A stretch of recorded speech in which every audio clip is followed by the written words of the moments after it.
નમસ્કાર મિત્રો, વિડીયોમાં તમારું સ્વાગત છે।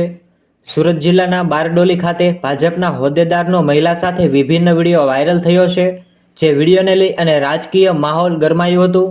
બારડોલી તાલુકા પંચાયતના શાસક પક્ષના નેતા અને સુલુર ડેરીના ડિરેક્ટર અજીત પટેલનો વિડીયો વાયરલ થતા ભાજપની છબી ખરડાઈ હતી। ત્યારે આજરોજ સુરત જિલ્લામાં ભાજપના પ્રમુખ દ્વારા અજીત પટેલને પાર્ટીના પ્રાથમિક તેમજ સદસ્ય પદેથી સસ્પેન્ડ કરવામાં આવ્યા છે તેવા સમાચાર અત્યારે સામે આવી રહ્યા છે। 2 દિવસ પહેલા બારડોલીમાં એક વિભિન્ન વિડીયો વાયરલ થયો હતો। બારડોલી તાલુકાના ખરવાસા ગામે રહેતા રાજકીય અને સહકારી અગ્રણીનો વિડીયો વાયરલ થતા નગરમાં ચર્ચાનો વિષય બની જવા પામ્યો હતો। ખરવાસા ગામના અજીત પટેલ કે જે બારડોલી તાલુકા પંચાયતના શાસન પક્ષના નેતા હતા, સુમુલ ડેરીના ડિરેક્ટર અને સાથે જ અન્ય શૈક્ષણિક સંસ્થાઓમાં પણ તેઓ સંકળાયેલા છે।